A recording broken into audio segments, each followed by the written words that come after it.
car got a serious vibration, started hopping. A fiery crash in turn one. I try to drive as hard as I can, as fast as I can. If there's a car in front of me, I try to pass him. Earnhardt gets rooted out of the way. His first career win. It knocked the breath out of me. Definitely the hardest hit I've ever had in a race car. It's Pocono, and we're here for the Cup Series as they are about to take the track for practice and qualifying. Great afternoon for on-track activity. Take a look at the playoff standings. There are just 6 races remaining before the playoffs, and you look at number 20 there. Well, he's number 14 on the list, but Christopher Bell added his name to the list of winners. He is now in the playoffs. Those are the drivers that are in yellow. The interesting thing that we have going now is there are 6 races remaining before the playoffs, and they're all different, alongside our mayor, Jeff Burton, as well as Hall of Famer Dale Earnhardt Jr. Jeff, we come to Pocono, and this is a racetrack like no other that they go to. Yeah, it really is, Rick. And the fact that they don't run Indy anymore, I think makes it even that much more difficult. Think about this new car. This car makes a lot more drag than the old car, meaning it doesn't go down the straightaway as well. But so you want to trim it out, make it go down the straightaway, but then you get to these corners, and these corners are very flat, don't make a lot of grip. That makes the car not drive well. So I think there's a lot of learning that's going to happen this weekend, a lot of compromises that you're going to have to make as a team and a driver to go fast around this track. Yeah, and I think, they've added some resin to the upper, middle, and third groove of this racetrack. So while you're out on the racetrack, you have to try that out. That could actually be somewhere you might run in qualifying. So we need to know about how that works today. And the shifting. We are used to seeing these cars shift here. Will they be shifting more? Will they use third gear at either end of this racetrack? All those guys are going to go out there. They've got Sim telling them what to do. Now they've got to go out there and apply it. And remember, a year ago, it was a doubleheader here at Pocono. So 2 days of racing. Now it's just one time out there on the racetrack, and then they're racing tomorrow. Let's bring in on the Peacock Pit Box our crew chief, Steve Letarte. Well, guys, all those challenges you just mentioned about Pocono is really opportunity from on top of the pit box. This is a track where your car can be different than someone else's. You can compromise. You can be faster in turn 1, not as good in turn 3. That gives you an advantage racing. That gives you an opportunity to pass, not even discussing all the ways that the strategy of this track will be called, but it all starts right here in practice. How's your car drive, and what adjustments can you make to make that guy, your driver, happier? Cars on track when we return to Pocono. There are many types of turns at the Glen, and not just the 7 that are paved with asphalt. Oh, I just wrecked us. There's the opportunity for a driver's first win and the chance of payback for another. There's space to camp under the stars and seats to see the ones down below. There's man, machine, and a quiet track nestled in the woods, ready to put on one amazing show. And it's your turn to witness it all. Watkins Glen. Get your tickets now at theglen.com. Once again, the rules for the combined sessions. 2 groups practice 20 minutes each. So Group A right now is rolling off of pit road. They will have 20 minutes. And then it will be Group B that will go out. Then it will be followed by single car qualifying. 2 rounds. The top 5 from each group will advance to the final round. For more on what's taking place this afternoon, let's go to Kim Kuhn. Thanks, Rick. And like you guys mentioned at the top of the broadcast, only 6 races left until we go playoff racing. And for the 12 team of Ryan Blaney, they have all but hit the panic button. Currently in on points, holding the 15th position. But with the parity we've seen this season, they know a win is imperative. Talking to crew chief Jonathan Hassler, he told me their Achilles heel this season has been just outright speed. That's what they're looking for. So if everything goes as planned for this team during this practice, Ryan's going to run a few laps, bring it in. They're going to try some stuff on the setup for looking for that outright speed, because they said track position here absolutely imperative, so they want a good qualifying run. Parker? Well, Kim, I just want to welcome the viewers to a picturesque day here in the Northeast. I like to say there's nothing like summers in the Northeast, and I might be biased being from Connecticut, but it's a beautiful day. And one thing on these drivers' minds, though, is turn 2 and specifically the bump. In this next-gen car, you see them going through there, that bump right in the center. You get very low in the rear end of these cars, and it sometimes bottoms out that shock. It unsettles the car, and every driver I talked to and crew chief said that's one thing on their mind, of trying to find that balance of getting that car low but not being affected by that bump. And one thing you might look for is when you see a car go through there and it sort of wiggles the rear or loses the whole, it almost moves up a whole groove, that's when that bump is really affecting those cars, something these teams are really worried about right now. And Jeff, you were out there in the NBC Toyota car. How were the bumps when you were out there in this new car? Yeah, they're excessive. You know, that tunnel has gotten rougher through the years, and this car, like Parker was mentioning, you have to run the back of the car really low, and then you've got some rub blocks underneath the car, and when running through those bumps, it's tough. It really hits hard, and it changes the way the car drives as well, and it doesn't make you drive better.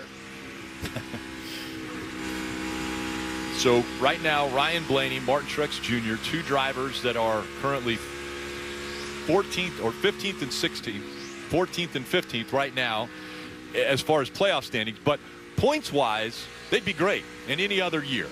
Both of them are doing great. But is there an added pressure when we come to this racetrack that these two have to perform here? I don't think so. I mean, no different than any other week. There's pressure every single week to win. There's pressure every single week to get a great result. I don't think it's bigger just because of the point where we are in the season.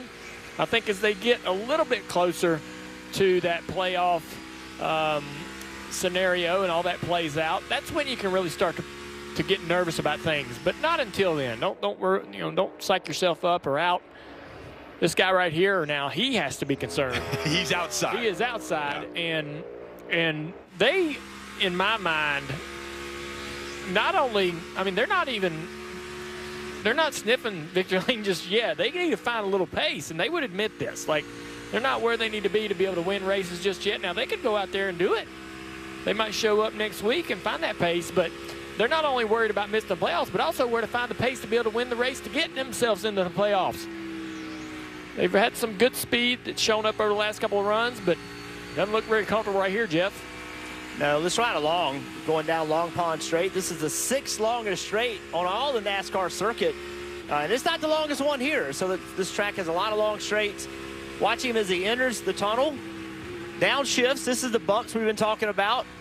Right there. It's like good grip on corner exit. Now the short chute. Entering turn 3. Turn 3 is really important. Super long corner. Look how long the straight is. This corner is so important because of that. If you don't get through turn 3, then you can't pass, and they will eat you up and pass you. So that is an exceptionally important corner. Yeah, it just doesn't look like he is comfortable turning the steering wheel into the corner to get the car to the bottom of the racetrack. Not into the throttle as early as some of these other guys, and it's showing up on the stopwatch as he's ran 3 laps, and he is 15th to 17 cars on the racetrack. So a little bit of work on Harvick's car they need to do. And you know, talking to Steve and these crew chiefs and learning about this car, the adjustments are there. Like when they need to tighten the back of the car up or lock the car down, they know exactly where to go. They're learning quickly on how to make this car better in a very short, abbreviated practice this year. Used to show up and think, man, what you got's what you got. You roll off the truck with the old car. It was rare that you made that car better in practice. This car here has a few automatic switches where they know they can make some gains or at least affect the balance for the driver quickly. Joe Gibbs Racing drivers here, Martin Truex Jr., Kyle Busch. A lot has been made of Kyle Busch's contract situation over the past couple weeks, and even more news out of Toyota just this past week. Said they might not be as close as they thought they were going to be, and they're already looking at alternative plans if Kyle Busch doesn't re-sign with Joe Gibbs Racing. So the direction that Kyle Busch was hoping that this season was going to go, it looks as though it's made a 180 and it's not going in that direction any longer. We heard from David Wilson, president of Toyota Racing Development. We have to have contingency plans, he said. Rest assured, we're thinking about every way this can go. I wish I could have handicapped it for you, but I just can't. We're in a bad place right now. We've got some tremendously heavy lifting in front of us. And I think all of us that read that went, wow, okay, we thought they were going in the right direction, and this sounds more like they're going in the wrong direction. Well, that was the first time we got kind of a reality check of, hey, this could go this direction. It was all positive. Hey, it's difficult, but we all want this. We're all going to do everything we can to make it happen. And then we got kind of reality check. Okay, yeah, we want it, but how are we going to make it work? And that was eye-opening because David was the guy that came out and said it would be a tragedy for Kyle Busch not to be at Joe Gibbs Racing and Toyota. Yeah, Kyle Busch speaks in the media a little bit, and I think this is the same thing from the other side. Using the media as a little bit of leverage. I know there's honesty in there, but I just do not see a future or a next season where Kyle Busch is not with Joe Gibbs Racing. Where is he going to go? He knows that this is where he needs to be. And I think between the two sides, they will work out some type of an agreement that keeps him in this 18 car. It is an ongoing story, and until pen gets put to paper as far as a contract signed, who knows what's going to happen. Chris Buescher won here back in 2016 and would love to get back to victory lane. Now with a new car, new technology, there's new things that Chris Buescher can use when he is behind the wheel. Yeah, so check this out. This is the digital electronic mirror that you can run. You see above the mirror is the old school mirror, but to the left is the digital mirror, and that is mounted right in the center of the hood roof, and the drivers say that it provides much better visibility. You can see to the left, you can see to the right better, and it is something a lot of drivers are starting to switch to. Just provides a, if you've got to block somebody, make a block to the left, make a block to the right, it provides much better peripheral vision. And I circled that camera right there on the roof of the car for you Jeff, so you can see that. And this is on Kyle Larson's car. So that right there is what's giving Buescher the image that he's seeing. And yeah, it is interesting listening to some of the drivers and how some of them have embraced it, some of them not so sure about it, some of them are scared that it might break. And so a lot of these guys are still using this original mirror right here as the number one go-to. But it looks like Christopher's really embracing the new digital camera. Only thing about the digital camera is that it's hard to tell where a car is on the corner, the rear corner, right? So it's hard to tell. Well, they say it's better. Oh, really? Yeah, because it's up higher. It's higher. The camera itself is higher, and it has a wider view. So you see a lot of drivers run these at Daytona and Talladega because of being able to see the quarter panels. And once they started using them there, they're like, well, hey, why wouldn't you use them everywhere? Yeah. But listening to Denny and some of these guys, they'll actually draw lines on their digital mirror to say, okay, when a car is crossed or breached that line, that's when he's on my inside. That's when I know I'm no longer clear. And so I think for a long time it was tough for guys to understand, because in the old mirror, you see the interior of your car, you see your rear spoiler, you know where that all is, right? And with the digital, a lot of guys aren't able to see their own car, so they can't really tell in proximity where it's kind of a objects are closer than they appear type of deal. Does it say that on there? You can buy that sticker on Amazon and put it on there? Yeah. You ought to put it on one of these drivers and see what they think about that. All right, but to that point that you just mentioned, drivers, you can feel when another car's inside of you, can't you? I mean, can't you? That motor is right there and you hear it. Can you feel the car inside of you? Sometimes. Or outside of you? And it's really what that car's doing to your car. How it's affecting it? It's moving your car around. If you get tight or something like that, you always kind of knew that a guy had gotten to your left rear quarter panel. You knew he was behind you, and now you knew he had kind of moved to the left. If you started to get free, you could probably almost look in the mirror and guess that he had gotten to your right rear quarter panel. Definitely, you know when a guy's on your right side, because it was a significant drop in right side force, but these cars don't suffer for that as much, Kim.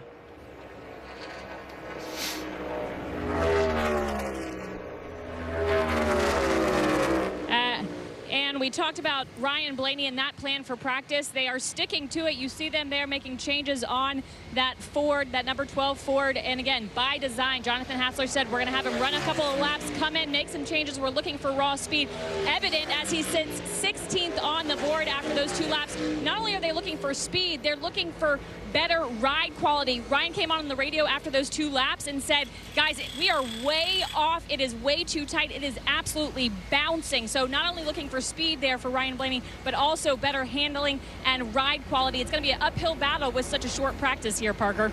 Well, Kim, it was the same comments for William Byron. The 24 car came down pit road after just 3 laps, way too tight. That car tried using some of the resin in turn 3, was not able to make that car turn. That just went back out about a lap ago or 2 minutes ago or so, back on the racetrack after making a lot of adjustments. One of the largest adjustments they made, and Steve, I want to bring you in here on this, was they spent a lot of time around the left rear and adjusting that left rear shock.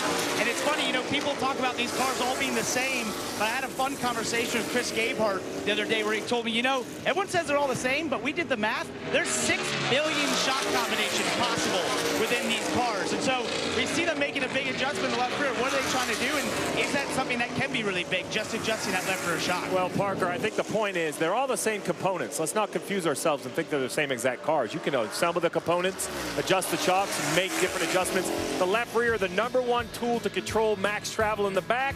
So no surprise, that's a big tool in practice. Every Monday and Wednesday at 6 p.m. Eastern on Peacock, it's NASCAR America Motor Mouths. That's when you, the fans, can join in, call in, and give your opinions. Just chat with the guests on that show, as well as every Thursday, it's the Dale Jr. Download, again, streaming on Peacock. You've had some great guests already on there, Junior. Looking forward to the next few weeks. I know you've probably got another great stellar lineup, but always interesting to hear from all the drivers and the folks that you get on that show. Yeah, it's easy to remember. Motor Mouths, Monday and Wednesday. The Download is on Thursdays, all at 6 p.m.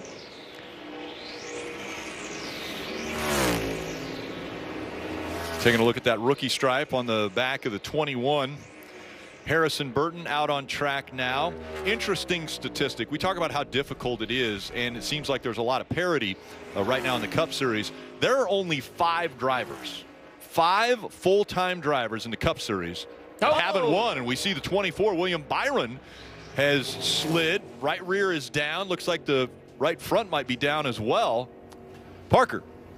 Well, guys, we saw that big change that they made just before when he came in after 3 laps. Then he went up to top 3 on the board, now sitting 4th. But he came on the radio and said that was a big change, but maybe we went too far, meaning they've loosened that car up too much. I'll be interested to see here how he lost it off at turn 3 because he was complaining about that car maybe getting to the other side from the tight to going to being too loose. With those low-profile tires, both of them down on the right side for sure, is that thing dragging on the bottom already, trying to get it back to pit road? So we see him spin off of 3. Yeah, really lucky to spin there without any contact to the outside wall. Gets it locked down here to prevent anything from sending him into the inside wall. Yeah, you think maybe he's out of the groove, but with that resin on the racetrack, that is not out of the groove. A lot of people are running up there in that 3rd lane. Just came around on him, but pretty much an innocent spin. Man, it's so interesting to see guys spin out. We hadn't seen that in so long. And even this far into the season, as the guys have improved on how this car drives and understanding how to correct slides and so forth with the quicker steering, we're still seeing guys push it beyond the limit. And I think that's the key, Junior, is what is the limit, right? I mean, unless you cross over it every now and then, it's hard to know the limit. This car is still, they're still learning how this car speaks to you and what it feels like before you spin it out. And you know, we see Kyle Larson spin out. We see some of the greats spin out. Heck, Kyle Busch spin out twice last week. Yeah. And so here are the top 10, and you see William Byron right there in 4th. He spun coming off of turn number 3 here at Pocono. So Group A is done. Group B will be on track next.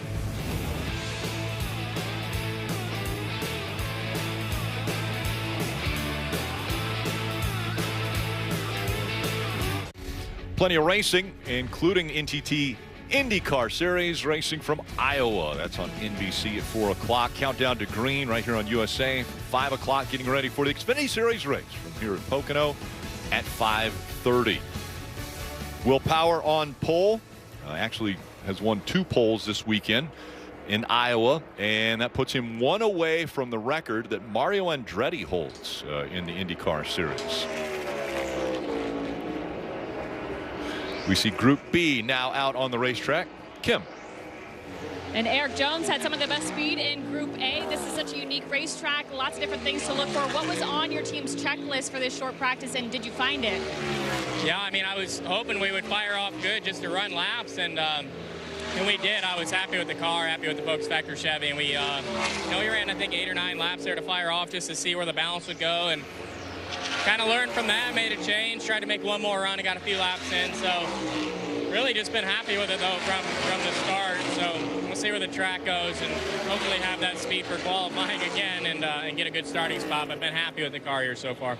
Eric Jones, positive to start the weekend, Parker. Now let's catch up with William Byron, who had a lot of speed there in that second run and then spun it off turn 3. What happened there? Yeah, we just overstepped the adjustments a little bit. I wanted to be a lot freer after the first run. We were really tight, and we just got to the other side of it, and I was like, I'll drive it out, see what happens, and it was going pretty good, and I knew I was free, and I just wanted to see how much I could get away with, I guess, and got loose and spun there. So hate that we did that, but we'll be fine for qualifying, get new tires on it, and go put a good run together. You mentioned how it sort of just jumped out. I mean, that's something we've talked a lot about with this car, where the edge is there and then suddenly it's gone. I mean, how do you figure that out? And we've talked a lot about the bump down in turn 2. Is that an issue? And how do you deal with that and find that edge when it's it shows up so quickly? Yeah, I think, this place is already low on lateral grip, so you're already coming off a 3 there. It's really flat. So I knew that I was loose and just, probably just should have pitted, but wanted to see what I could get out of it. I like that. Just testing the limits, Kim. Yeah, and we talk about this different group qualifying, Group A, Group B. Well, the benefit to the Group B teams is then they get to pay attention to what Group A is doing. Take a listen to Chase Elliott's radio. I heard that about 1.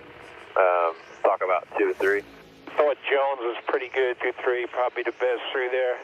And he committed to all 4, staying in the jelly, laid off the wall, staying in jelly all the way through the corner and up down the straightaway. Nobody with speed turned down to the line up off.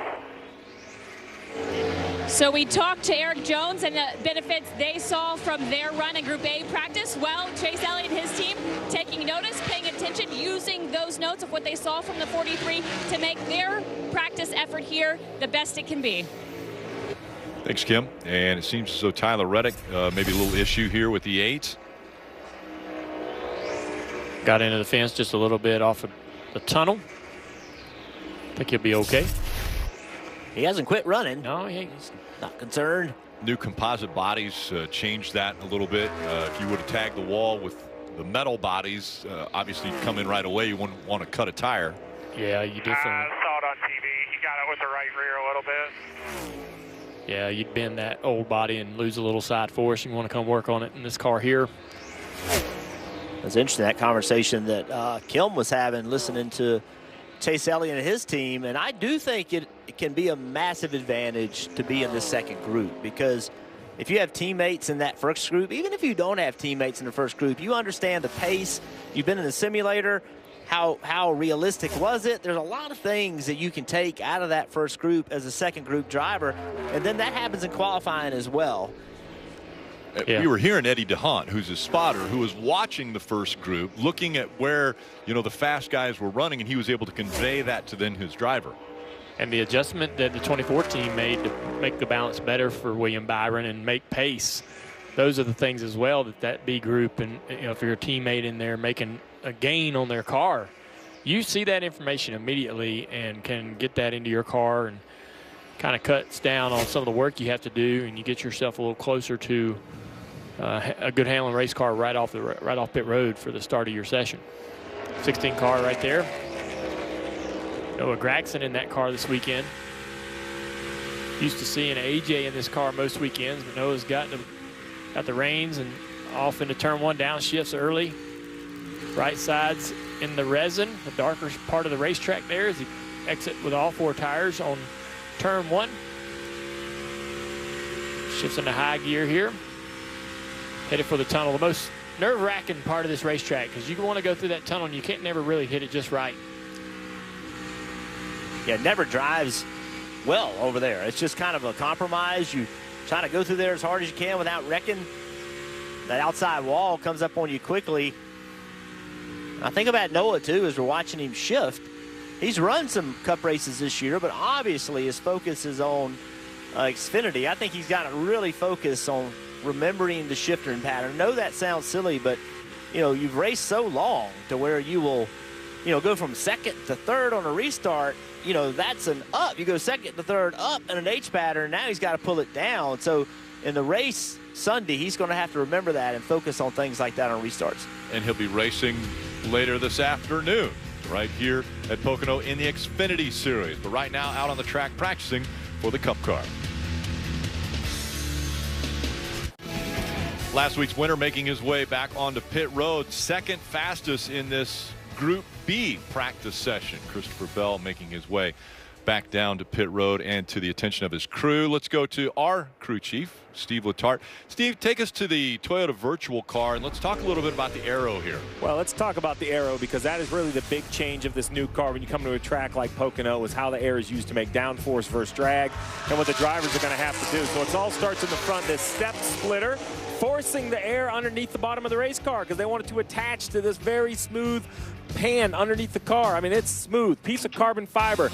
Direct as much air as possible back here to the diffuser. That's the key to it all. You got to keep the air organized and at high speed leaving the car. So what does that look like? We're going to turn a little smoke on and show you what the air underneath the car perhaps looks like. It goes over this diffuser. It exits the car at a very high rate of speed, but Junior, a relatively narrow, condensed. When I look back at this car, the old car I picture like a bass boat, like a big V, like the wake off your boat going down the river. This year's car, the wake is much narrower.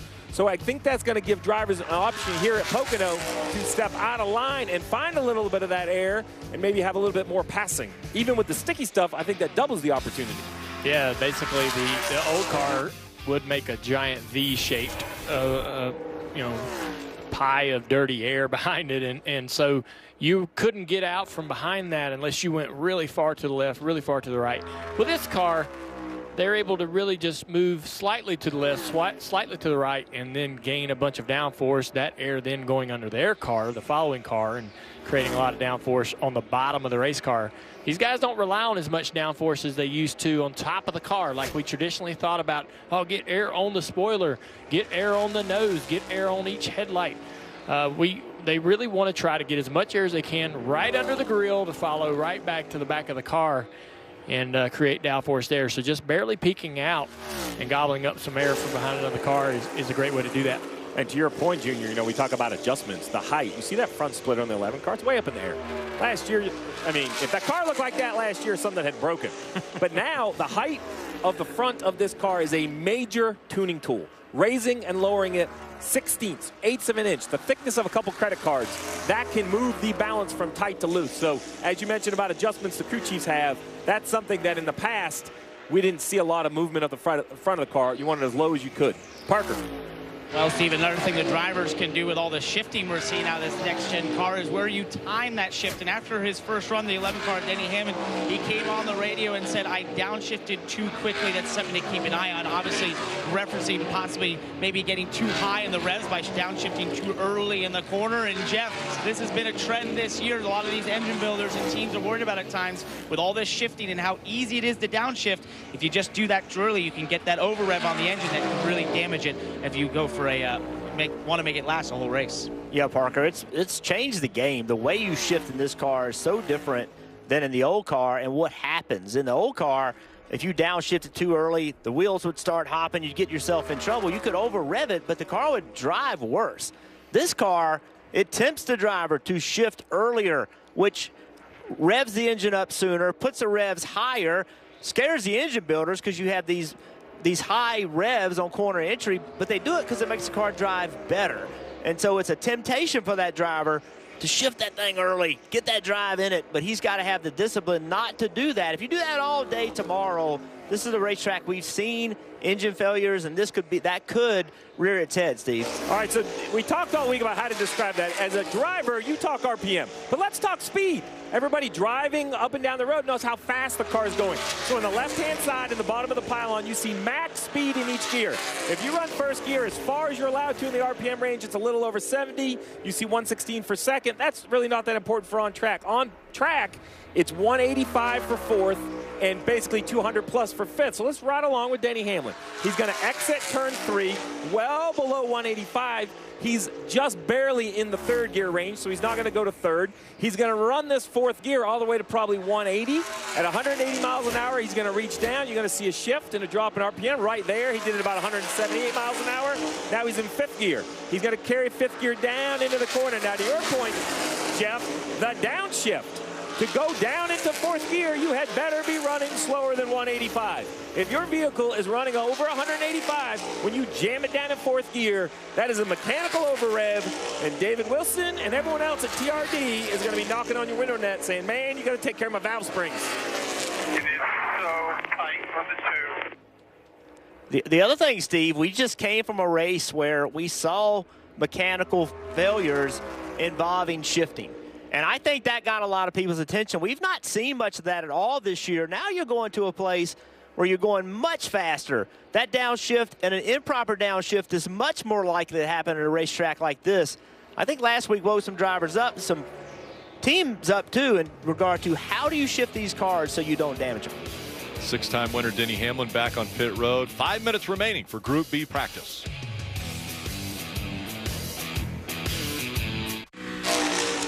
Back to Pocono for NASCAR Cup Series practice, which leads into qualifying and just a little bit past this right here. 2 minutes and 40 seconds remain. We talked about what's different, new car to old car, and the height of the front splitter, guys, is a big difference. So I'm down here in the Peacock pit box. If my friends in the booth can help me do a little drawing right here. On the left-hand side, look how high that front splitter is on Denny Hamlin in the 11. I mean, it is not going to scare anything. It can roll right over a laid-down can. On the right-hand side, the 5 of Larson from last year and the 1 of Kurt Busch, that is going to scrape every insect off the racetrack. I mean, that thing is on the ground. That is by design and not by just chance. But drivers, we put the screen up here, and the first thing you pointed out was the back of the race car. Oh, yeah. That huge spoiler last season. Look how big that thing is. And then look at the little small one this year.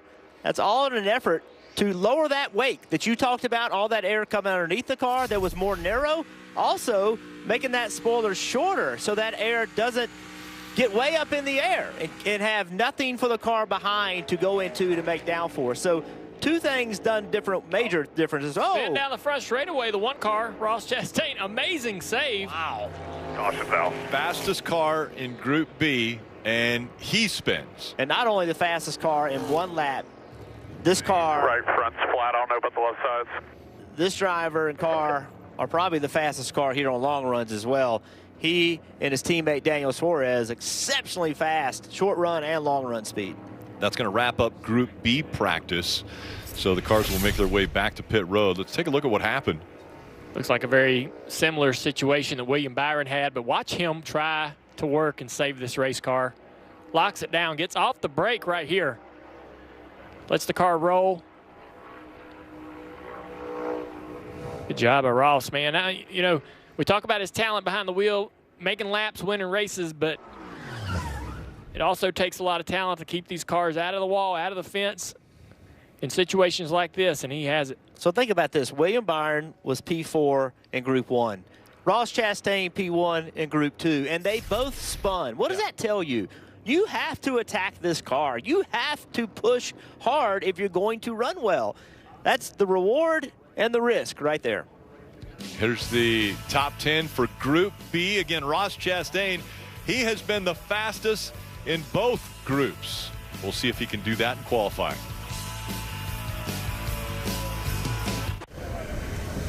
New front tires going on the 1 of Ross Chastain. Both Ross Chastain and William Byron both ended their sessions with spins coming off of turn 3. Let's take another look.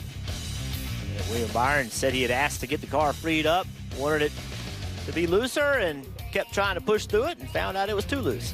Ross, right at the very end of the session, just pushing a little bit too hard there.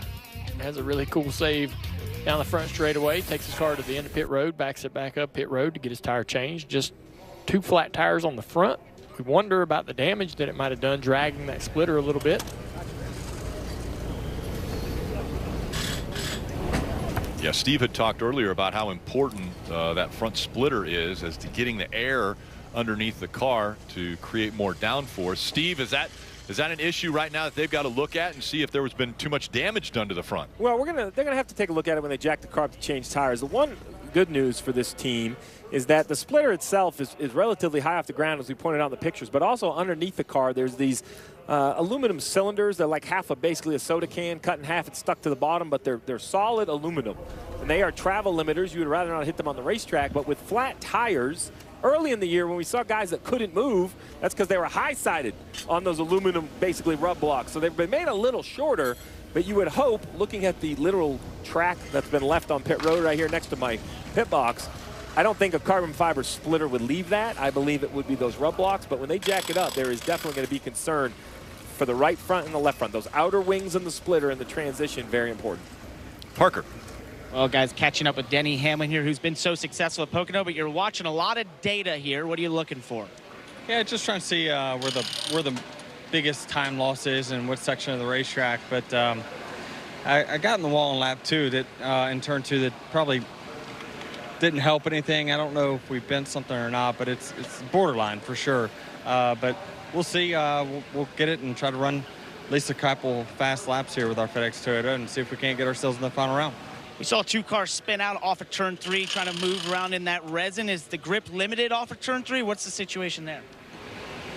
Honestly, I'm just so tight, I can't contemplate spinning out at this moment. So I think it's just the balance of the car. And yeah, it is different, though. You can definitely tell when you're totally out of it, 2 tires versus 4 tires. It certainly can change the balance a significant amount. And, guys, I just want to show you what he's talking about here. Tony, if you'll walk with me right over here, just show you where he hit the wall. Check this out. That's the mark, the telltale of getting in that wall a little bit for the 11. Yeah, no letters on the tire either. Wore those completely off.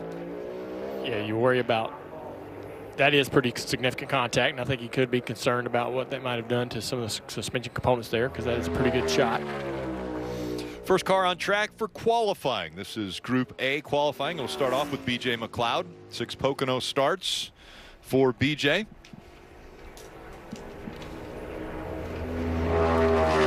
BJ is part owner of this team with Matt Tiff, and their first year together. One thing unique about Pocono when it comes to qualifying is they will separate them by about 15 seconds, but 3 cars will be on track qualifying at the same time. You see Cody Ware there on the racetrack in the 51 car, as well as J.J. Yaley. B.J. McLeod, you know, there's so many stories throughout this field. B.J. McLeod, over 100 Super Late Model wins. This guy was really, really successful in Super Late Model world, trying to build this team. You mentioned part owner in this team. Owns teams that run Xfinity also. BJ's extremely successful race car driver, trying to build this team into a powerhouse. Yeah, an owner in the series as we see the 51, the Rick Ware entry. It's like Cody might have gotten to the fence a little bit right here off of turn 1. Just a little bit too far up. Yeah, wow. A little bit. Probably got in the dirty racetrack. Nobody's been that high, so I know that racetrack had a lot of debris and dirt up there, and it just takes off up the racetrack. Cody, that was substantial. 26-year-old. And he'll come across the clock. 56-16 for Cody. J.J. Yaley and the Ollie's sponsored Ford. You're excited about that partnership this weekend. Trending really well here. Almost a second over McLeod's time. 54.76 for J.J. Yaley. And when we look back at what he was able to turn in practice, he went a 55.22 was his fastest lap. So a big pickup for J.J. Yaley. Yeah, much like we talked with B.J. McLeod. JJ, 24, think about this, 24 USAC wins in 2003. Whose record did that break? A.J. Foyt. Yeah. I mean, you break a record from A.J. Foyt, you're getting something done. Parker. Well, guys, I'm down here on pit road, and I just saw one of the most interesting things I think I've seen in a while, and that is for the number 4 of Kevin Harvick. As he was getting in the race car, he was putting almost like a little red rear end grease on his right foot, and talking to the team, it's just something that helps him feel the pedal on this car towards the later stages of the full, as you get closer to full throttle, and sort of slide his foot on there. And I don't know if that's an old racer trick, Jeff, I've never seen or ever, but it was pretty interesting seeing him just sort of like put some oil on his right foot. And with these floor-mounted pedals that we have in this next-gen car compared to what we've had in the past in stock cars, I guess it just helps him have the feel that he wants in his car to hopefully, be able to turn a fast lap. But pretty interesting down here. Never seen that. I've never seen that either, but you mentioned the floor-mounted pedal. In the past, NASCAR-style race cars have always mounted the pedal up near the top of the dashboard, underneath the dashboard, so it would pivot underneath the dashboard. These are mounted to the floor, so it pivots at the floorboard. It's a completely different feel, and like you said, maybe just an opportunity to slide his foot along that pedal to get him something that he feels more comfortable with. Yeah, I think with the old pedal, your foot wouldn't slide. You just moved your foot wherever the pedal was going, and with this floor mount, you don't have the choice. The pedal kind of has to slide across the bottom of your foot as you mash it. And if he goes out here and sits on the pole, I bet you we see a lot of guys putting grease on their shoes next week. Right here's Ty Dillon. The announcement came a little over a week ago that he would not be driving the 42 next season, so still up in the air as to where he will end up, but it also has opened up communication as to who will go into the 42 next year. A lot of speculation, and nobody's let the cat out of the bag and slipped up or left any clues out there as to who that might be. I know a lot of people are talking about Noah Gragson possibly going into that car. Parker. Well, guys, catching up here with Kyle Larson, sort of. We're walking with his car, and I've always wanted to do this where I get down in the car with him in it and ask him about what he's thinking about right now as we roll up here for this qualifying lap. This feels pretty old school. I guess. I don't know. We were not very good the first run of practice, and then the second run, lap time-wise, we were pretty good, but balance-wise, I thought we could still be quite a bit better, especially in turn 2. So, yeah. Qualifying is usually kind of sketchy here, I feel like, because you're hauling ass into one, and turn 3 is going to be loose, so we'll see.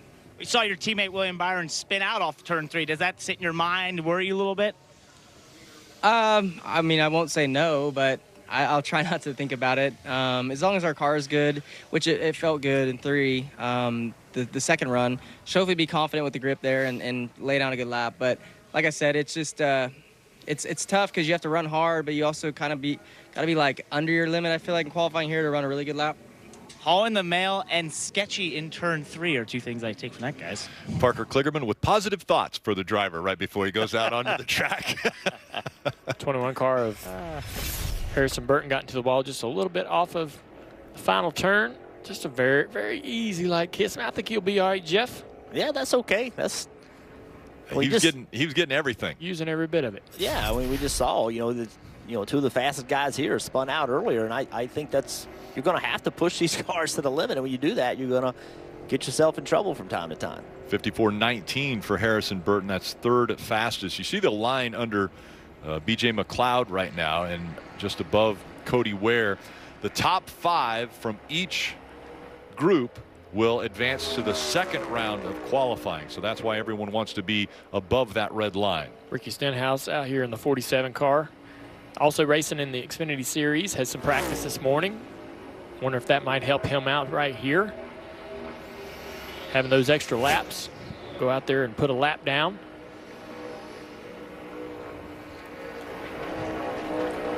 Interesting to see more and more of the Cup drivers show interest in running Xfinity Series races just because they want to have lap time on the racetrack. Even though the cars are so different, the shifting pattern in the car presents some problems.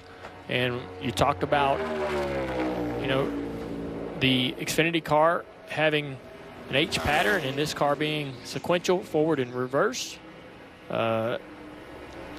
You kind of get a little muscle memory out there when you're driving the race car and can get in the habit of doing it one way and break one of the cars. You see all 3 of the cars that are on track right now are faster than what McDowell has posted as the fastest lap at 44 or 54.049. Downshift into the tunnel right there for Austin Dillon. Look how long he's got to wait and think about turn 3. That's the shortest straight on the racetrack. Austin right now trending in the green by 0.2 of a second as he comes up to the finish line for his lap. And so Austin Dillon is the fastest as he shifts into 5th gear right before he gets to the finish line. 53.67 is what the drivers are shooting for as far as being the fastest in this group, but they want to be faster than Harrison Burton so that they can get to the next round. Eric Jones way off. We saw him so fast in practice, and now we see what happened here coming off of turn 1. He's going to get really high up the racetrack, hit the wall. He's off throttle, loses all of that time down the next straightaway to head to the tunnel turn. So unfortunate for Eric Jones and the 43 team as they won't have the qualifying effort that they were hoping for. Right now, Harrison Burton on the bubble. Chris Buescher coming up to speed as he's the next car that will be on the clock here at Pocono for Group A qualifying. This is fun for us. He's just left pit road, going through the tunnel. We heard the downshift. Right now, he's focused big time on turn 3. It's so important, Junior, to hit this turn 3, come into the green so you can carry that street speed on to the front straightaway. And they're running the resin up here in the grip so he can try to get off of this corner as hard as he can and carry that speed off the top. So he's on the clock now. And we're comparing now to Harrison Burton, who's 5th right now in this Group A qualifying. And remember a little bit ago, we showed that mirror on the left side.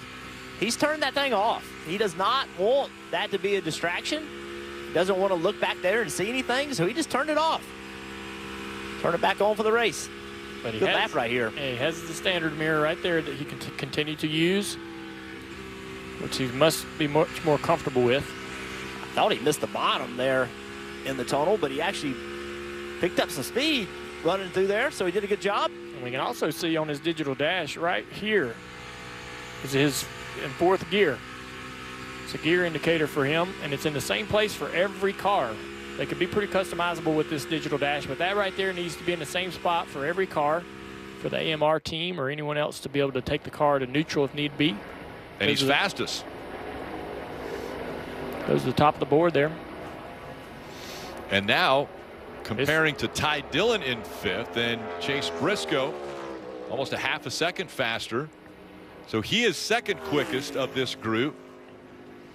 And Austin Cindric now will see if he can bump McDowell out of the top 5.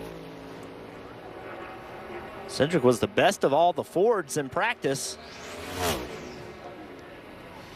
He's on the bubble. 53.92 for Austin Cindric. Kim? And Alex Bowman climbs aboard his Chevrolet, one of the winners in last year's doubleheader here. But we've seen a lot of guys on edge between practice and qualifying. How difficult is it to determine the threshold between a fast lap and not losing it? Yeah, for sure. I mean, I think that's just the small sidewall, the next-gen car, lack of side force. It's easy to crash. So hopefully we can avoid that. I think we had a pretty good practice. Our change, it didn't really like it, but our first run was pretty decent. So proud of Greg and all the guys. It's been a rough month or so, so it's a good place for us to turn things around with our Ally Camaro. Alex Bowman talking a rough month. They've had 3 DNFs in the last 4 races, hoping to turn it around, as he said, Parker. Well, Kim, for the 1 car, Ross Chastain, he was the fastest in practice, but spun late at the end and then had to drag the splitter along. And this was the team just moments ago thrashing to fix the left front of that splitter. The all-important aerodynamics on these cars, you see there, they were just massaging that area the best they could, and they're just completing here about a moment ago. And I also want to catch up with Corey LaJoie, who's got SummerSlam on this race car. I mean, that's a wrestling, but this might be a wrestling match out here in qualifying this race car. What do you think? Well, I can assure you I've had my face on my hood a couple of times, but it's not near as intimidating if it's Brock Lesnar and Roman Reigns on the hood. But, yeah, it's this thing looks pretty mean, man. But she's pretty mean over the tunnel turn, too, Parker. So it's hopefully out on SummerSlam anything, but except for July 30th on Peacock app. I love that. What a plug. Great job here. Let's see if Corey LaJoie can wrestle this car into a great start position. And that's on Peacock, SummerSlam. Looking forward to that, and he's going to wrestle that race car around this 2.5 mile tricky triangle. Now it's Ryan Blaney. Again, we talked about Blaney currently 15th in the points or the playoff standings, but he's 3rd overall in points. I know that's going to be a little bit confusing, But it's all these drivers that have won that are ahead of him. So Ryan Blaney, Martin Truex Jr. have not won. They don't have a confirmed locked-in position yet into the playoffs. And this is an interesting lap to watch. Blaney pulled out in practice, ran a couple laps, did not like his car at all, came in, made changes to it, never saw a ton of speed from him. So it'll be interesting to see if they've been able to make this car better. And I think the biggest concern for Ryan is not winning. It's just finding pace. And we've talked about the Fords struggling here this weekend so far in practice. They have to be worried just about how they can perform as a manufacturer on deep into the playoffs, looking for some more speed and for all their drivers out there. Looks like he's going to be a little faster than Austin Cindric, who's currently 5th in this session. Ryan mentioned he thought that there was 2 or 3 times this year already that they should have won, but didn't close the deal. Well, I think that's right, too. They've had good pace, and I think they'll be happy with that run right there. I think that was much better than they were expecting from what they had in practice. Hey, guys, as we had this conversation about Ford versus Chevrolet, I think it's worth reminding everybody what really the difference is between the manufacturers. So, engine, obviously, and the outer shell of the car and shape of the car, but the underwing is the same, the chassis is the same, the suspension components are the same. Now, I'm not saying it's not the same information, right? They're all developing different time as Kyle Busch throws a big lap to the top of the board, 53.17. My goodness. Yeah, Kyle ran the bottom of turn 3. I know a lot of guys have been using some of the grip, but Kyle run the bottom of that corner. And that's one of the things that these drivers need to be able to adjust to on the fly. We saw that in Xfinity qualifying. Guys watching laps and lanes and grooves and making changes right as they're going onto the track to qualify. Does it surprise you 0.8 of a second faster than what he was in practice? I mean, that's a big pickup. It's a big pickup, and me and Jeff were just discussing that, and Jeff feels, you know, that it's probably most challenging thing that these drivers have to face is understanding, okay, this car, how much faster can it go? How much more can it do? And if I go just a little bit too far, you're going to see me spun out like we've seen guys in practice. And that's such a difficult thing to guess as to how much more you think the car can pick up, go out there and push that much and make the lap happen. Kyle, one of the best in the business, can absolutely go out there and do that. 4 wins here. He's one of the best. Speaking of the best, it seems as though Trackhouse Racing continues to be the best week in and week out as far as organizations, and Kim standing by with Daniel Suarez. Yeah, and he had great speed in practice, Rick. You just missed it. He had an umbrella. He ditched the umbrella for the Coca-Cola, but it is hot out here. There's no cloud coverage. What will that do in terms of what we'll see out qualifying? I mean, yeah, it's hard for everyone. I had to swap my umbrella for a nice Coca-Cola. But yeah, I'm very, very happy with it, with my 99 Chevy Camaro. Everyone in Trackhouse have done an incredible job. We have another fast one, and you know, we made a couple little tweaks. Hopefully, the right ones to put it in the ball. We saw your teammate Ross Chastain lose it during practice. He's very focused. They're very focused on getting that car fixed. What did he tell you in terms of to watch out for, so you don't repeat what he did? Well, he's loose. He was loose in corner 3, which I've been actually loose as well. So it's just product of this new car, you know. You are in the limit is it's a fine line, and if you are fast, you're gonna be in that fine line. So it's very easy just to step in the other side for a second. But I think they're gonna be fine. The car is fine, and we make a couple little tweaks and go again. Daniel Suarez is going to climb aboard his machine here shortly. He's talking again about that threshold. Loose is fast, but you don't want it to be too loose, guys. Great run through the corner of the tunnel turn, down the front straightaway off of turn 3 for Larson. He's going to put his car into 3rd. One thing I saw Jeff Larson do was actually run in the resin, the rights in the resin in the tunnel. You see a lot of guys try to get right to that apron, but Larson going through one of the hairiest corners in all of NASCAR, and not running the bottom groove. That's very treacherous. Surprisingly, and it doesn't happen very often, but we've seen them run too wide through that turn, and you guys as drivers say that's amazing that people do that. Yeah, the resin provides that comfort and the confidence, I think, the almost blind confidence to actually stay out there and make them fight on the bottom. Truex Jr. up into the top 5 as well. Yeah, so Truex moves out Briscoe. Kevin Harvick, we saw his lap. really surprising. 11th on speed in the first group. Really not very competitive out of the 4 of Harvick. Here are the top 10 in Group A qualifying from Pocono, and you see the ones in yellow. They will advance to the final round of qualifying. So Kyle Busch, Chris Buescher, Kyle Larson, Martin Truex Jr., and Ryan Blaney all will advance to the final round of qualifying. Now, who will join them? Group B qualifying underway. So we're getting ready for that as the teams lined up. And Josh Bilicki in the 77. Inspire Motorsports second car out on track and on the clock.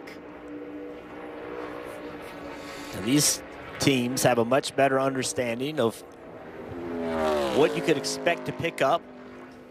Again, we talked about the advantage in Group A versus Group B. Track's a little bit warmer in this group, but you have a lot more information than Group 1 did. Interesting, Josh Bilicki's move into NASCAR. He was from Wisconsin. There was a race at Road America. He looked at the entry list, and there was a couple entries that had TBD for where the driver was. So they didn't have that determined as of yet. So Josh Bilicki called him up. He said, hey, I'm from Wisconsin. I know about this racetrack. I could be your driver. And sure enough, one offered him an opportunity, and he went out and drove, impressed enough that now Josh Bilicki is running full-time in NASCAR. So kind of a good feel-good story there for Josh Bilicki as he puts up the first time, 54.639. Noah Gragson. Noah has run quite a few cup, not a lot, but some cup races this year. Had some trouble finishing races. I think that should be the focus for Noah this week, is run hard, but try to get all the laps in, get that experience. And Corey LaJoie, you see him in the red there behind Noah Gragson, and he will be, looks like, second so far in this group. Corey LaJoie, Inspire Motorsports, teaming up with WWE, and maybe a little moonlighting for Corey.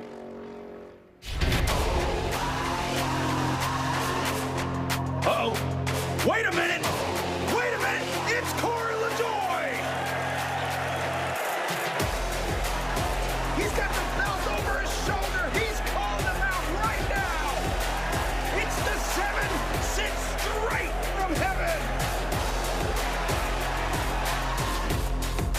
Guys, I am so pumped up to have SummerSlam on my number 7 Inspire Motorsports Camaro this weekend in Pocono. But make sure you do not miss July 30th, SummerSlam, only on Peacock, because only one of these two guys is holding this here belt. Roman Reigns or Brock Lesnar. Who's it going to be? Listen to this crowd. The grandstands are shaking. The foundation is going to crumble. I think Corey could be a wrestler. We've really enjoyed, obviously, being on USA so much all this weekend, past few weeks. Raw is on every Monday on USA, and it's been a great partnership, and we've had a great time with some of the WWE wrestlers making it out to the races, having a lot of fun. Actually, I think some of them want to get in the car with you. Isn't that right, Jeff? Oh, it's so much fun. Those guys come out. They have so much energy, excitement, enthusiasm. Love the sport. Love the sport of NASCAR. I'm not going to go and get in their ring. Actually, I think there was a tag team match that was thrown out there earlier. We'll let that one lie, though, for a while. Todd Gilliland, we see him on the clock there in the 38. And in the red right now. Still comparing to Noah Gragson. Alex Bowman in Ally Chevrolet. Down into turn 1. Trending pretty good here. Goes down the back straightaway, head toward the tunnel turn. And Cole Custer on the racetrack. Cole struggled a bit in practice. Running the Xfinity race this weekend is Cole. We'll see how the Fords do in this group. Buescher and Blaney made it into the top 5 in Group A. And we'll keep our eye there on the 41 of Cole Custer. Also keeping our eye on the 48. Alex Bowman in the green right now, almost 0.2 of a second. He's ahead. Losing a little time. Didn't get off of turn 3 very good, so he'll be disappointed in that. 53.83. That would not make the first round of 5. And Cole Custer, this is a big struggle for this lap. Sees almost a second off of Alex Bowman. Yeah, they've been awful in practice just a minute ago. Kim. And catching up with last week's winner, Christopher Bell, what was your week like? And having that win behind you now, how does that change maybe what this weekend looks like for you? Yeah, definitely very nice feeling going into the week knowing that we're locked into the playoffs. So it's funny, the roller coaster of emotions we've had this year, from starting off the year at the very bottom of the point standings, thinking that there's no way we're going to point our way into the playoffs, to running good through the middle parts of the regular season and getting above the cut line, and then everyone winning and the cut line getting closer and closer. So it feels really good where we're at right now. Really, I mean, I felt like today or this weekend and Michigan were going to be two really good chances for us to win. So who knows, maybe we got a couple more left in us before the end of the regular seasons. How much did that tire test back in May help here? I think it was really big, just getting acclimated to the shift points, the shift routine, what gears you're in, when, getting acclimated to the lift markers, brake markers. The only thing that's different is the PJ1 or the resin, but it's super sticky. Feels like there's a lot more grip than what we had at the tire test. Good luck. Thank you. Christopher Bell, quite the night and day difference before the race at New Hampshire. Now with the win, totally different mindset for he and this number 20 team. Christopher Bell, all smiles after winning last week at New Hampshire. Now we see Justin Haley on track. And Haley will come to the stripe to start his lap. Hey, Haley's had a solid year. Really impressive with what he's done. They struggled in practice. We're 16th fastest in Group B. Looking to improve on that, obviously. I think the colleague racing moving to Cup, so very impressive a year ago in Xfinity Series. They made the move to Cup racing with Justin Haley. And I think anytime you come in as a first-year organization, you've got a lot of learning to do. And I think they're learning quickly. Well, it was smart of them to come into the Cup Series when we are making a big change in the overall car itself. So everybody's learning this car together and really help them go right to the racetrack and be able to find a way to have competitive runs. Parker. The fastest man in Pocono in practice was Ross Chastain. Had a little mistake off turn 3 there. So what's your confidence level in this car for qualifying? Oh, a ton of confidence, Parker. It's super fast, Worldwide Express Chevy. Hats off to Trackhouse Racing in Chevrolet for bringing Daniel and I and a bunch of other Chevys fast Camaros. So I got too low there out of the spray in 3 and just too much throttle and broke traction. So it's tough because we know we're fast, we know we're balance. It was pretty good, a little free, and I just overstepped it there. Was trying to move around and feel right there at the end of practice, and overstepped it. So good thing is we didn't hit anything. We'll go qualify. I think he knows exactly what he did wrong there, and it sounds like this car still has the speed and the confidence in that car to have the speed here in qualifying. We'll see if it adds up. And you could hear the confidence in his voice, Ross Chastain talking there, and they've got to be confident. Last 5 races as a team, Trackhouse has one finish outside the top 10. I mean, they have been very impressive. So now the 5 that people are shooting to get into, led by Almirola. On the bubble right now, Corey LaJoie in that 5th spot. The white flag is out. A notice to all drivers that the regular season is coming to an end. White flag here. One more. That now is the time to fight for the final playoff spot. Or surrender. Now's the time. Let's do it. Show me what you got, boys. Let's get it. On a board! Yeah!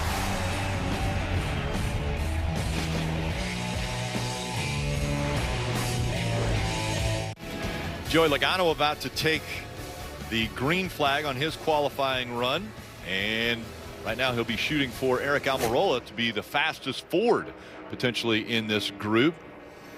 See if he can get there. Right now we're going to compare to Corey LaJoie, who's 5th. Again, this group trying to get into the top 5 so that they could advance to the final round of qualifying. And he really maximized the first half of turn 1. Lost a little bit on corner exit, but sort of maintaining down this back straightaway, losing just a little bit. Can't get to the tunnel turn quick enough to stop the drop. Gains a little bit more through the entrance. Good tunnel turn there. This is against Corey LaJoy in 5th. Joy was 10th fastest in Group B in practice. Joey, one of the drivers locked into the playoffs because he has 2 wins, and he crosses the stripe, and he'll be second quickest so far in Group B. That will be compared to Noah Gragson, who ran a 54 flat. Just a little bit quicker is Keselowski. We lost a little bit there on the corner, exited 3 there. Lost enough to not make it into the top 5, but Daniel Suarez 0.4 of a second faster right now than Noah Gragson. This could be challenging for the fastest lap so far of Group B. Yeah, no surprise to the top of the board. He and Ross Chastain had very fast cars in practice. Daniel was 3rd fastest, but both of them had great long run speed, Parker. Catch it up here of Ryan Blaney, who'll make it into the second round. Was 5th in that first group there, so just made it in. What more do you need here in the second round? Yeah, we made a lot of changes from practice to now, and we struggled a little bit in practice, and hopefully we got our Duracell Menards Ford Mustang a little bit better. Was just tight in practice, and really freed up a good bit to go into qualifying, and it seemed to work. So hopefully I can get a little bit better lap this time. It's such a long, racetrack. One little tiny mistake, especially off the corner, you're paying for it for a long time. So puts a big emphasis on trying to hit everything right. Hopefully we can do that. Do you think about it when you make that one mistake and try to make up for the next corner? You have so long to think about it down these straightaways. Yeah, that's a bad feeling when you can't really make up for it. Like, you might make a mistake and you got a long straightaway to think about that mistake, and then it's almost worse if you try to make up for it the next corner. You can almost overdrive and then really hurt yourself. So it's just really easy to make mistakes, but if you do make one, you just got to try to figure out how to hit the same lap that you were planning on and not overdrive. But it's a lot easier said than done. Takes a lot of restraint around here, guys, if I take from that. That's a great point, Junior, that he made is, these straights are so long. If you drive into one and you don't hit it exactly like you wanted to, you think about it all the way down Long Pond. You have a long time to think about it, and then you tend to push too hard. Okay, I got to get that back. And that kind of forces you into some mistakes sometimes. Denny Hamlin tracking about 0.2 above Alex Bowman, who is in 5th, and he continues to gain time. And this is a track that, Denny loves. Denny's won a lot of races here, had a lot of success here. Expect that 11 car to always be toward the front or in the top 5 when you come to Pocono. And this is a good lap he's got going. Yeah, Denny, the winningest driver, 6 wins here at Pocono as he comes out of turn 3, and quite a bit of an advantage over Alex Bowman, and that will be the fastest lap turn so far of any of the drivers at 53.145. That's even faster than what Kyle Busch ran his lap in. So we see now about to cross the stripe, Kurt Busch, and he is second fastest. Bubba Wallace also on the clock right now in the green, trying to bump Joey Logano out of the top 5. Right on pace with his teammate, Kurt Busch, coming off a really good run last week. Bubba Wallace second. So Toyota 1, 2, 3 up there in front. Kim. And Chris Buescher aboard his machine. Despite the Fords having a little bit of trouble with speed in practice, you qualified second in your group. So what do you have here for this qualifying? I'm pretty happy with it so far. Our Wyndham Rewards Mustangs had decent speed in practice, and worked on it for qualifying there, put a really good lap down. So proud of that effort. Got to go do it again with a little bit of improvement. Looks like it's holding up pretty good to that second group as well. So it's good to see, because they had a little more speed, or a little more stacked group in practice. So glad to be right there with them. So I think we got a pretty good shot here. We saw Brad Keselowski have speed in last week's qualifying at New Hampshire. Does it feel like this team is incrementally getting gains? Yeah, absolutely. We've had a couple months of big gains, and not always the finishes to show for it, but the work's been there and the progress is there. But we just got to put all the pieces of the puzzle in place at the same time, and I think with that, we'll start seeing more and more progress, and I think everybody will see it as well as not just us back at the shop. Sounds like we got to keep an eye on RFK. And don't forget, Travis Peterson in the seat for crew chief. Remember, Scott Graves on a 4-race suspension after they lost that wheel in Nashville. And it's Ross Chastain that's coming up to the green flag for his qualifying run. This is how his session ended. Sliding out of turn 3. Yeah, the thing that's awesome about Ross Chastain is he's on go all the time. And so I don't think that will be in his head at all. I think he'll push through it, not the lap so far that he was looking for, but there's still time to make it up with the tunnel and also 3. Yeah, you were shaking your head, Junior. Bad turn 1 for him, right? Well, I just know that he's got pace to get the pole, and this is not trending to even get into the top 5 of this group of cars. So he's got 3, 4. He's losing more and more time. I wonder if it's possible that they have done some damage to the bottom of that race car that's affecting the handle or the pace of this number 1 Chevrolet. Yeah, he's going to be 0.4 of a second, almost 0.4 of a second off of Almirola, so he won't even break into the top 5. They'll be disappointed with that. He's more than likely going to get out and swear there's something wrong or something different. That the way that's the same race car, because he was flying in practice. Well, if this continues with both of these guys on track, looking like they're going to beat Almirola, that also will take his teammate Suarez potentially and knock him out of the top 5. It's going to be close. Bell did not beat Suarez. So now it's Bell that is on the bubble to get knocked out. Suarez will be locked in.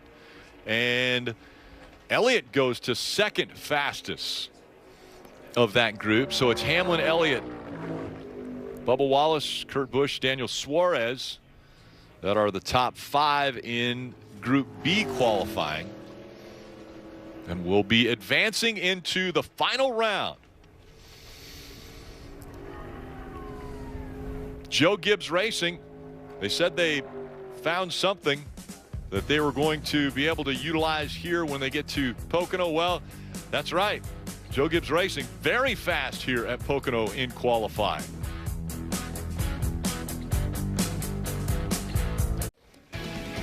Earlier today, Jeff Burton got into the NBC on-track Toyota car and showed us a little bit of the uniqueness of Pocono and how important restarts are here. Restarts are vital at Pocono. You have a ton of options as a driver. You got to be aggressive. You got to make something happen. You gain spots, you'll never get them back, and if you lose them, you might not ever get them back. So watch what happens. I accelerate to the Geico restart zone. I now get to the start-finish line. I can pick a lane. All right, so look what happened when I picked this lane. Check this out. Look at all the room to the left of me and all the room to the right to me. I went to the middle of the racetrack trying to make an advance or block, and now I left all these options open for people to jump to my left or my right. That's why at Pocono, if you're not aggressive, they're going to be eating you up. So that looks to me like a giant freeway, and you have to make that decision as you're rocketing down into turn number 1, what lane you want to be in. Yeah, it is a very difficult decision. The problem you've got here, Junior, is if you're not aggressive and you're not on attack, you're going to be being attacked. So you've got to get a run and take it. Even if it puts you in a lane that you're not real happy to be in, if you don't take it, they're going to fan out. It's just so many options because the track is so wide. Yeah, and 2, if you're one of the cars on the front row and you do get to choose, you kind of want to know who's behind you. Can you depend on those guys? Maybe you line up in front of a teammate and he's forced to push you then because he doesn't want to look bad to the car owner. So you kind of can put guys in situations where they are going to send you down that straightaway into turn 1 and stay committed to you and help you, and you try to make those deals under the pace laps before the green flag. Getting ready for the second round of qualifying, and it looks as though Toyota is very strong, especially 2311 and Joe Gibbs Racing. Yeah, 2311, a really good job last week, had a lot of speed. Bubba Wallace had a good run. Yeah, they're looking really good. And Toyota, we've been talking about Toyotas. They've been struggling a little bit throughout times of the year, but as this year goes on, they're getting stronger and stronger. Yeah, they sure are. And one of the things we saw right there at the last of the second group, Chase Elliott pops up there and drops a lap down. Really didn't see a lot of pace from him or a fast lap in practice, but we see that he still has the pace. And this is a flat racetrack. Where were we last week? New Hampshire, a flat racetrack. So no surprise to see some of them same cars running well. We'll see who does best. There will be 10 cars going out to determine who will win the pole, who will get it. Stay with us. Positions 11 through 36 are set. Christopher Bell just outside that top 10. Down through the list, Ross Chastain, expectations of being quite a bit better, but he will start 21st for tomorrow's race. Cole Custer back there in the back in 32nd. Going to be disappointed with that. Eric Jones, so quick in practice, makes a mistake, 34th. That's going to be a hard day for him tomorrow. Parker. Well, Denny Hamlin got into the fence during practice, and then what, 30 minutes later, you're the fastest guy in qualifying first round. How'd you do that? Good adjustments by the team, of course. Just like not all driver, right? No, nothing. But no, it was. They made some good adjustments. We honestly made our balance quite a bit better from practice to qualifying there. So pretty happy with the FedEx camera. Just got to hit the marks to do it again. That's the only thing with the traction compound, missing it a foot or two here or there. It can really mess up your overall exit speed, which affects everything. So just got to do it again. And Kim, two of the cars he'll be up against are his own cars from 2311. Yeah, and 2311 has had back-to-back weekends of great qualifying efforts. Kurt Busch last weekend, you told me you found a unicorn at New Hampshire. Did you find the unicorn here at Pocono? Well, that was round one, and right now, yes, everything's going good with McDonald's Toyota. It's a matter of just finding all those little things, and that's what it takes to sit on the pole. It's 2022, next-gen car. You got to nail it all. So we're in the final round. We're finding those pieces, and Bubba's got a good vibe going right now too. So he's got a shot at things. Building blocks, guys. It sounds like building things and steaming them in the right momentum. Sure enough, we'll see if 2311 can grab the pole. They've got Bubba and Kurt Busch as options. The fastest two have been Denny Hamlin and Kyle Busch, but the question is, can they put that lap back together again in this final round?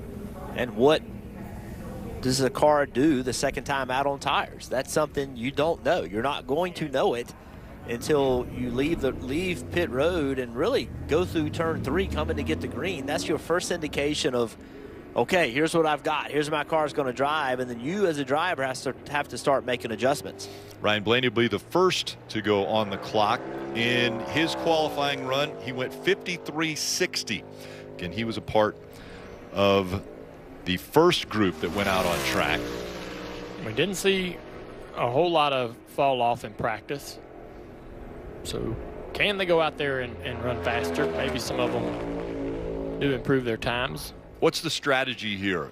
As fast as you can go through 2 and 3 to keep that momentum up when you get to the line? I think the sooner you can be up to speed and the quicker you can know where the level of grip is in the car, the better. So yeah, I was as fast off pit road as you could possibly getting the tunnel turn as hard as you can. The more times and opportunities you get to go through that tunnel turn at speed, the better. Such a tricky corner to go through. Trying to figure out this new next-gen car, how to get it around this track better than anybody else. So Blaney on the clock now. That left rear just hopping up and down the straightaway. They have basically the whole car sitting on hard stops, and that left rear kind of floats. And it'll bottom out on the shock in the tunnel bump and so forth. But you watch that left rear kind of hopping up and down. Also out on track, Martin Truex Jr. You have to think about, after last week, Truex had so much speed in that race car, came down pit road, took 2 tires that did not work out. Looked like they might have had a chance to win that race and lost track position, and 2 tires just never had enough speed. So Truex with good speed this weekend, and maybe another opportunity to get a win. All I know is he was in the batteries car last week. Now he's in the yellow car, and Joe Gibbs Racing is making it difficult on us here in the booth. Well, he's in what car each week? Ryan Blaney, 53.45, so that's faster than what his first round of qualifying was. And Martin Truex Jr., 53.57, so not quite as quick as what Ryan was able to run. Parker. And the hottest driver and team in the NASCAR Cup Series right now in the midsummer is Chase Elliott in this 9 team. So, Chase, you were second in that first round, into the final round now. What more do you need to maybe go contend for that pole? Yeah, I actually thought the balance of our old Napa Chevy was okay. I kind of looking at my lap, I felt like I messed up the tunnel a little bit and was a little soft through 3. So I feel like the car is probably better than I am at the moment. So hopefully we can extract everything out of it here and see what we have. How do you make like the lane choice? We've heard a lot about the resin and the lane down in 3. When do you make that choice? Do you feel it out in your out lap and then decide that's what you're going to do, or do you sort of just feel it out throughout the lap? I was just kind of basing it from practice and where I felt like, I was most comfortable there and just put your best foot forward there, what you feel like is the best choice, and whatever it is, it is. That's about all I know how to do. Well, I think it'll be interesting if he feels like there's more in this race car than they showed in that first round. Could be a challenge for the pole there in the 9. Kyle Larson and Chris Buescher, the next 2 out on the track. Both on the clock. Yeah, this team has been kind of going backwards a little bit lately, not getting the finishes you would expect. As you get closer to the playoffs, you want to get that momentum heading in the right direction. Yeah, they had the crew chief suspended, and as soon as that happened, it sort of derailed this team and their momentum. And I know that Kyle is aware of that, anxious to get things back on track. We're going to compare to the fastest lap turn, which is Ryan Blaney up to this point, and you see Larson just about 1/100th of a second, now 2/100ths of a second slower than Blaney. Buescher on the clock too, and about the same, even a little bit less, now trending into the green for Chris Buescher. Yeah, Larson had a great exit to the tunnel. 10th ahead, entering turn 3. Larson's Group A speed was 53.532. See if he can improve upon that. Larson does. Yep. Now we're tracking Buescher to Larson. Buescher down in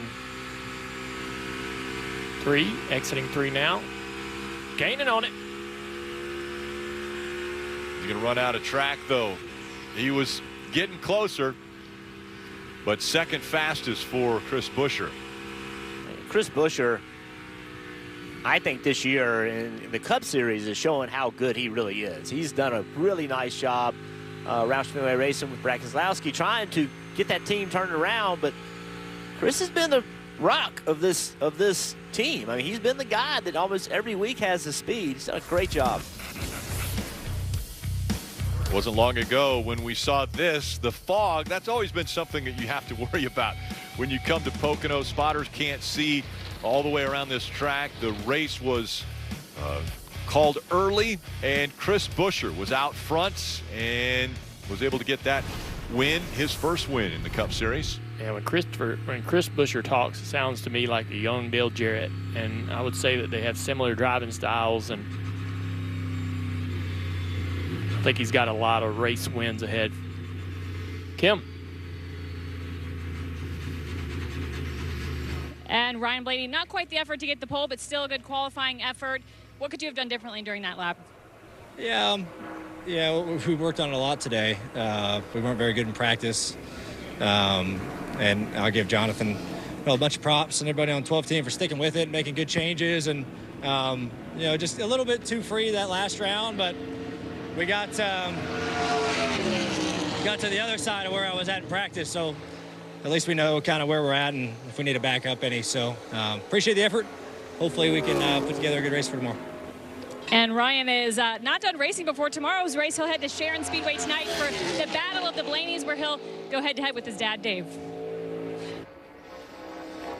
We see this right now trending in the green for Kyle Busch. Not a lot, though. I saw something so impressive there in turn 1 is how high Kyle committed to that corner and still made time up there, way up the racetrack, higher than you would typically see a car qualify.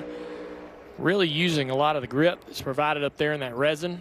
Hopefully in the race we see cars really using a lot of different lines here as he trends still faster off of turn 3, almost a 1/10.5 up on Kyle Larson. He had lost a little speed entering turn 3, but then gained it back through the center and exit. Right there. And so Kyle Busch fastest at a 53.098. That's a big lap. That's faster than anybody has been all day. Daniel Suarez is 6th quickest of the 6 that have been out there. We talked about Kyle Busch. We know everything that's swirling around Kyle Busch and this team right now. They do not have a deal for next year. He does not know where he's going to drive. He's talking, he said publicly he's having to talk to other teams, and that's a tremendous amount of pressure. And I thought last week with him spinning out twice and some mistakes he's made in some previous races that was starting to show. But even doing all that, he's still running fast, right? And today is a great example. Kyle Busch is one of the very best race car drivers, period. And it's just amazing to me they haven't been able to find a way to get this put together. I know, Junior, you said earlier you believe they would, but the longer it goes, the least likely it is. But I know he and Joe Gibbs both want to get this behind them. Well, the big debate is how many more good years does he have, right? And there's numbers out there. There's past history of other drivers. And you could guess that he's at his peak. He has a few more solid years left. But then there's those rare instances where, like Bobby Allison and other guys that won well into their late 40s. Yeah. And look at his brother, Kurt Busch, still as good as he's ever been behind the wheel of a race car. Yep. And you'd think that Kurt could go as hang on to it, Kurt. Hard into the wall. Wow. That was a hard hit for that right rear quarter panel, and you see the damage. That was coming to the green flag, and this is going to force everyone else on the track to come to pit road. Yeah, is that a big disadvantage for his teammate? Yeah, backed it square into the wall. Yeah. Backed it square into the wall. He's sitting about pit road entrance. That was a big hit by Kurt Busch. Yeah, we talked about how important it is to come to the green with a ton of speed. He chose to run the bottom. And a lot of drivers have been up in that resin in that second groove, and that was a interesting angle that he hit the wall backing into it. Big hit.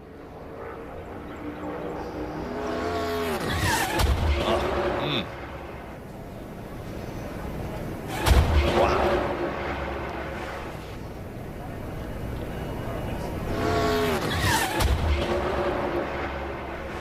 Swung around and hit the front pretty hard as well. Yeah, that hurts every time. It's just, you have to push these cars to the very limit if you want to make lap time. And if you're going to do that, you're going to step over it sometimes.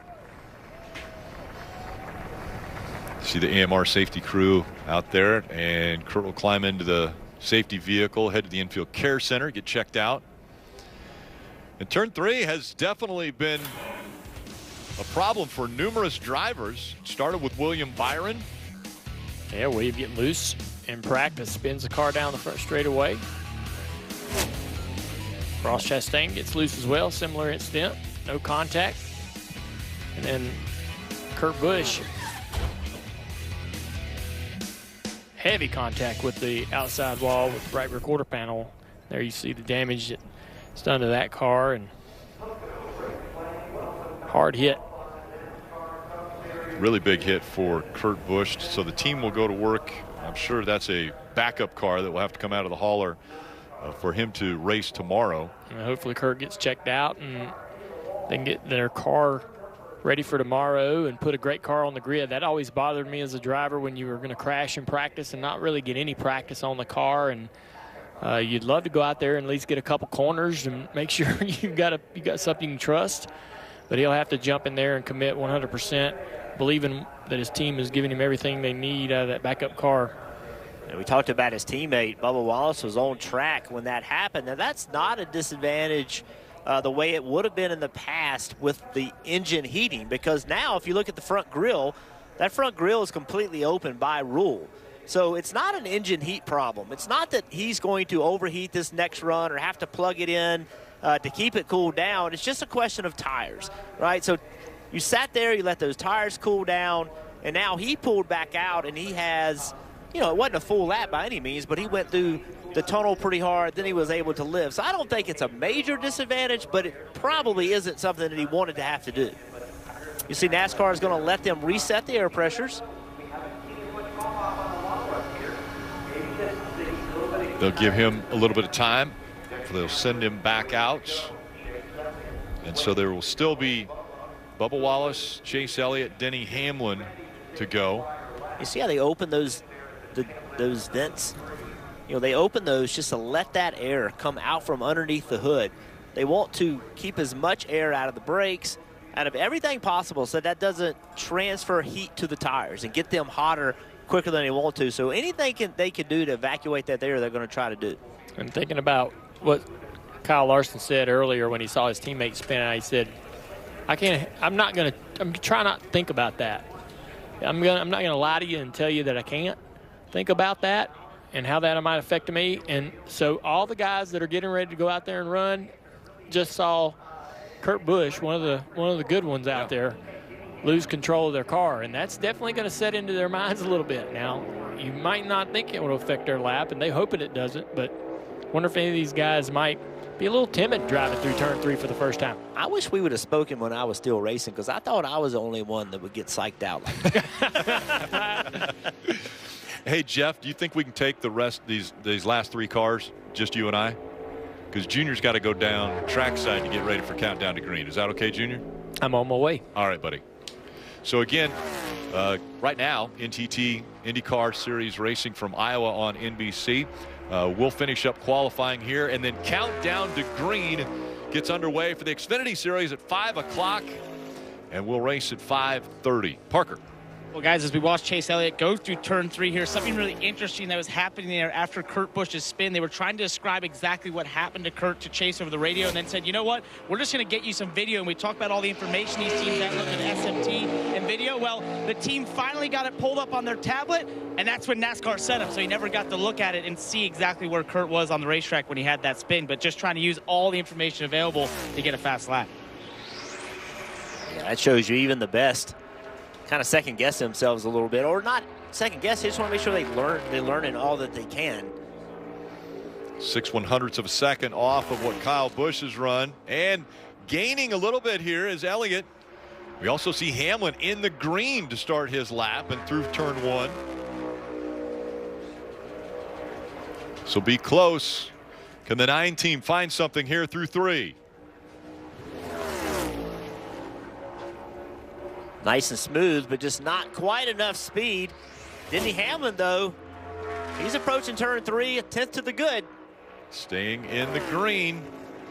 The final turn here at Pocono, 2/10 faster right now. Loses a little bit of speed off of turn 3 in the green, and the 6-time winner looks like he's going to grab the pole here at Pocono. What a run for Hamlin, but there's still one car. Bubba Wallace still has a shot. Remember, he was out on track when Kurt Busch was out there, so he will be the last car to go. What a run for Denny Hamlin, though. 52.94. Yeah, Denny Hamlin is such a good race car driver, obviously, and very good at this racetrack.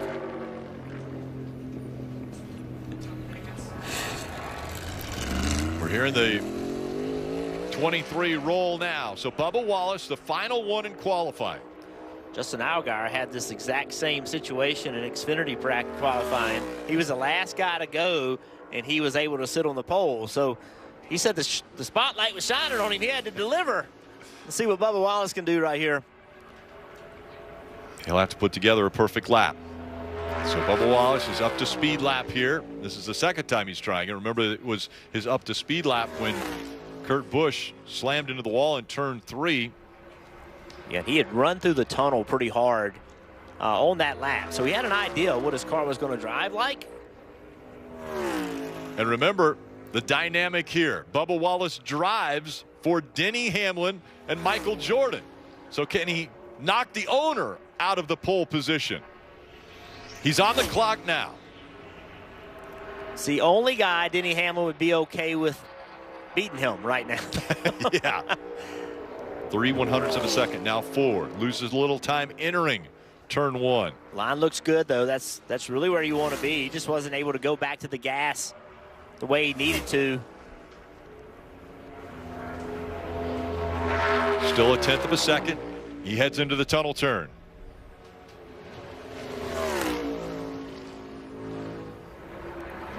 Trending the wrong way. It was off the bottom a little bit, but that's okay. That's A lot of guys have been running there.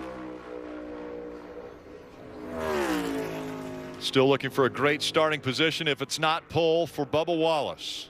Off of turn 3. About a half a second off of Denny Hamlin. Hamlin's going to win the pole. Bubba Wallace will start 7th. Kim. And Denny Hamlin, a 6-time winner here. Pocono takes the pole, so you know what a winning car looks like. You got a fast one in qualifying. Do you have the car to take home the checkers tomorrow? Yeah, as long as it just keeps driving like that, it's good. So just made some big strides from practice, honestly. That was the biggest thing, is just team just did a phenomenal job of getting this thing ready for qualifying, and I made some adjustments, and it's all better. Denny Hamlin will lead the field to green in tomorrow's race. It's a Joe Gibbs Racing front row, and right behind them will be Hendrick Motorsports with Chase Elliott and Kyle Larson in row 2. Then a couple Fords back there in row 3 with Buescher and Blaney. 2 more Toyotas with Bubba Wallace, Martin Truex Jr., and Suarez and Kurt Busch rounding out the top 10 starting positions. You see Kyle Busch. He'll start alongside Denny Hamlin on that front row, signing autographs. As Kyle Busch, you know, the question is still out. Where will he be in 2023? This is such a big tradition at Pocono. Leaving pit road, walking back to the garage. The fans line up right here. Drivers take time to sign autographs. There we go. There's the first 4 rows. We walked through those. Suarez, Kurt Busch. Christopher Bell, last week's winner, will start in row 6. Kevin Harvick still looking for a win, back in row 12. And a disappointing qualifying effort for Brad Keselowski back there in row 13. Cole Custer 16. Eric Jones will start in row 17. Coming up next, right now, it's Austin Dillon's Life in the Fast Lane.